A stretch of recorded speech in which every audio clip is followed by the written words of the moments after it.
Non, faut pas le mettre ça.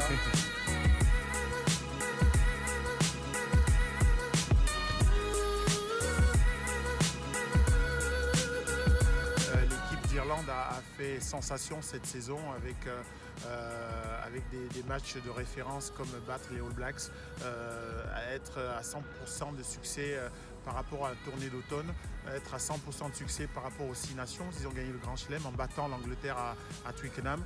C'est l'équipe à sensation, l'équipe la plus en forme en Europe et c'est clair que cette position est méritée.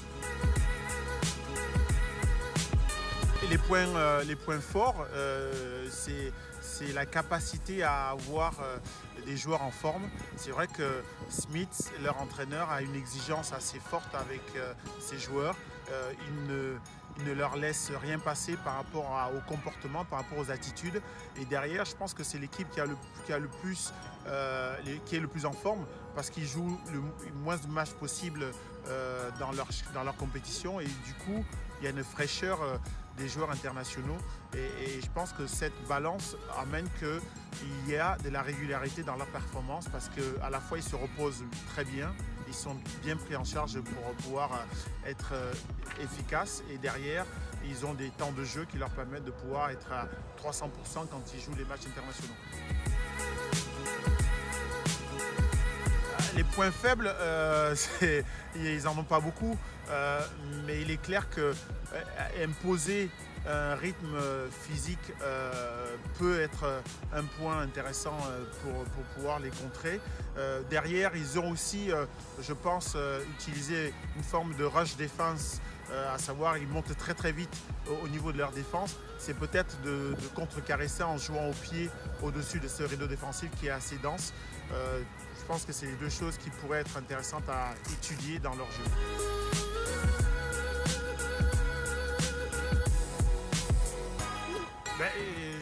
C'est vrai que par le passé, j'ai pas eu à perdre beaucoup contre cette équipe irlandaise, mais depuis elle a progressé, elle a évolué.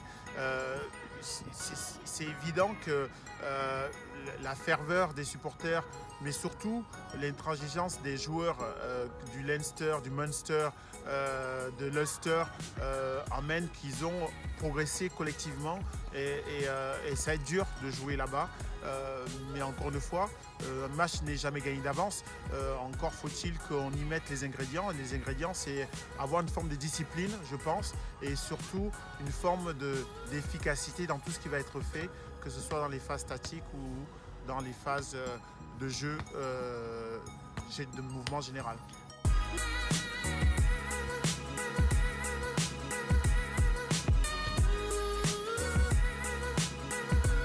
Je pense que les Anglais auront la ferme intention de pouvoir redorer leur niveau et leur blason par rapport à leur contre-performance de l'année dernière. Mais c'est une équipe anglaise avec Owen Farrell qui est le capitaine qui est blessé, incertain, et surtout avec des joueurs qui reviennent de blessures. Je pense notamment aux frères Vanipola et c'est vrai qu'aujourd'hui l'équipe d'Angleterre a des joueurs qui n'ont pas joué énormément de compétitions. Je pense à Joe Lansbury aussi qui revient de blessure. Mais ils ont une ossature avec des joueurs qui ont été performants par le passé et qui sont en train de remettre en forme pour préparer la Coupe du Monde. Je pense que l'objectif pour eux, c'est d'être préparés pour la Coupe du Monde et pas forcément pour être performants par rapport au tournoi des 6 nations. Leur point fort, c'est forcément le pack d'avant avec Courtnello, Vanipola, des joueurs, Joe Lansbury, des joueurs qui sont capables de pouvoir être performants et notamment il y a une ossature de joueurs de Saracens, c'est avec Itoje et ce groupe de joueurs qui se connaissent très bien et qui jouent ensemble tous les week-ends. Ça c'est pour moi la base de l'équipe d'Angleterre et derrière on verra si Farrell est rétabli et derrière je pense qu'il y a aussi George Ford et Elliot Daly qui sont des joueurs incontournables de ce 15 de la Rose.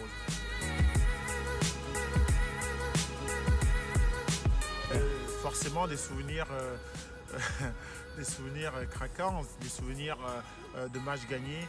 Je pense notamment à un match qu'on gagne à Twickenham en 2004.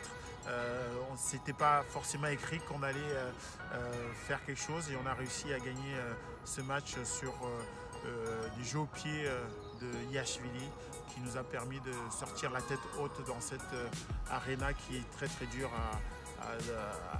à convaincre et on a réussi à faire ce challenge. C'est vrai qu'en 10 ans, j'ai réussi à gagner une fois à Twickenham qui est quand même un challenge assez dur à relever.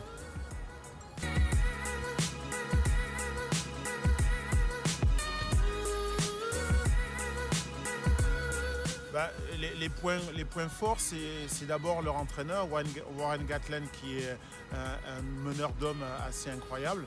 Et, il a la capacité de se réinventer. Et c'est vrai qu'il a réussi à redonner une nouvelle dimension à cette équipe du Pays de Galles, avec une tournée qui a été réussie, avec des matchs comme on l'a vu notamment contre l'Écosse, contre le Pays de Galles, contre l'Écosse et contre l'Afrique du Sud, Et derrière, un 6 Nations où je pense que le Pays de Galles peut aussi jouer sa carte parce qu'ils vont recevoir, comme on le sait par rapport au calendrier, les 2 derniers matchs, c'est contre l'Angleterre et contre l'Irlande. Donc ils ont une carte à jouer par rapport à justement le fait de gagner le tournoi. Ils vont aller à Paris vendredi 1er février et ils auront en tête, je pense, de pouvoir contrarier un petit peu les plans de la France et essayer justement de ramener peut-être cette victoire du tournoi.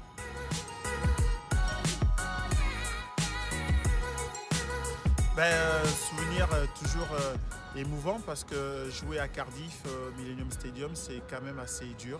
Je me rappelle de match en 2002 quand l'on gagne, je ne sais plus par quel miracle, où les frères Quinnell, à chaque fois qu'ils portaient le ballon, il y avait le brouhaha, la ferveur des supporters qui les portaient. On avait l'impression que la terre allait nous tomber dessus. Et on a réussi à gagner ce match de très peu. Et ça nous a permis de gagner le premier grand chelem de l'histoire des 6 Nations. Donc c'est toujours difficile de pouvoir jouer à Cardiff.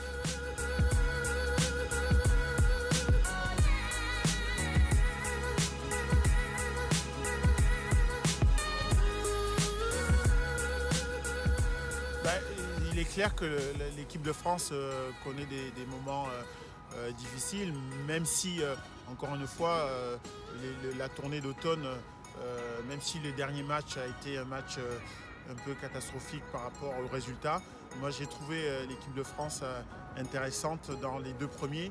Le premier, même s'il est perdu contre l'Afrique du Sud de très peu, ils ont montré par la suite une réaction positive du potentiel qu'ils peuvent avoir.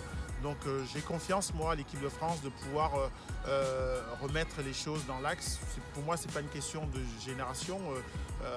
Il se trouve qu'il y a des joueurs talentueux dans ce groupe et je trouve qu'ils mériteraient de pouvoir gagner un peu plus en maturité dans le fait que le tournoi, c'est des matchs couperets où il faut être concentré, centré à 100%. Et aujourd'hui, c'est un petit peu, je pense, ce qui peut leur manquer, la régularité pour pouvoir reproduire la performance et qu'elle dure sur 80 minutes.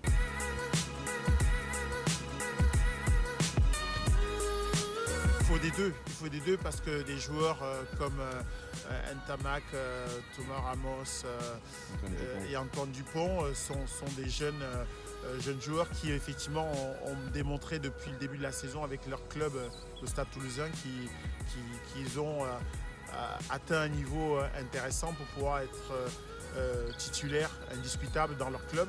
Maintenant, l'équipe de France est à un autre niveau. Il faut leur laisser le temps de pouvoir s'adapter à cette jungle, je dirais, parce que les 6 Nations, c'est pas une chose aussi facile qu'on peut le penser.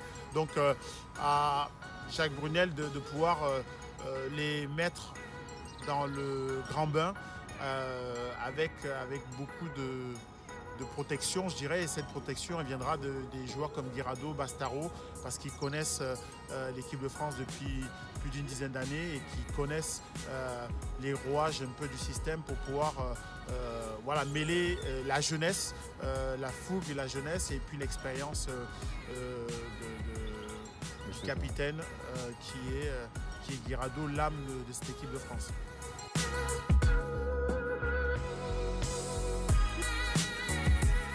Les points forts, c'est leur capacité à jouer.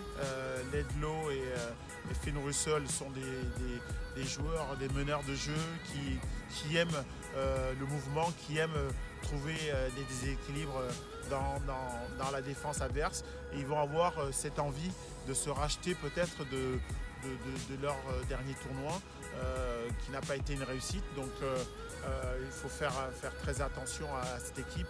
Ils ont des joueurs très polyvalents. Ils sont pas très puissants, mais ils ont une vitesse de jeu qui est très intéressante à voir.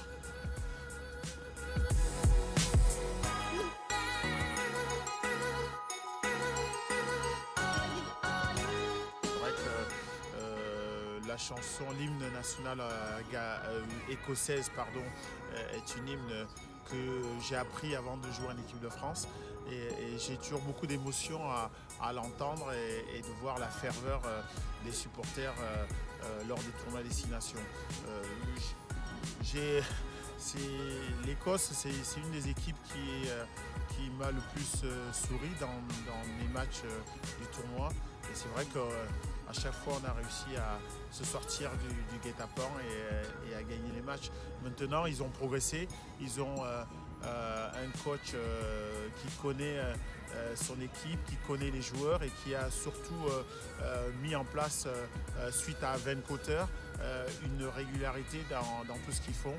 Et je pense que ça sera difficile de pouvoir les jouer parce qu'ils vont recevoir 3 fois à Murrayfield et ils vont peut-être avoir l'occasion de pouvoir peut-être gagner le tournoi aussi parce qu'ils se déplacent à Paris et je pense qu'ils se déplacent en Italie et là ils auront, si tout va bien, la voie ouverte pour gagner peut-être le tournoi. L'Italie, c'est toujours une équipe qui est prise forcément avec beaucoup de légèreté, mais attention parce que si on n'y met pas les ingrédients, ça peut être compliqué. Il est clair que l'année dernière, la France s'est rassurée avec le retour de Bastaro, notamment en gagnant en Italie, ce qui a permis derrière de finir le tournoi en beauté. Maintenant, on va pouvoir voyager à Rome et j'espère qu'il y aura une issue positive. Mais de manière générale, l'Italie n'a pas la chance, malgré les efforts qui sont faits par rapport au coach, par rapport aux nouvelles générations. Ça va être compliqué pour l'Italie, mais attention à mettre les ingrédients pour que chaque équipe qui ira là-bas mettra ce qu'il faut pour s'assurer la gagne, mais ce ne sera pas facile, je pense.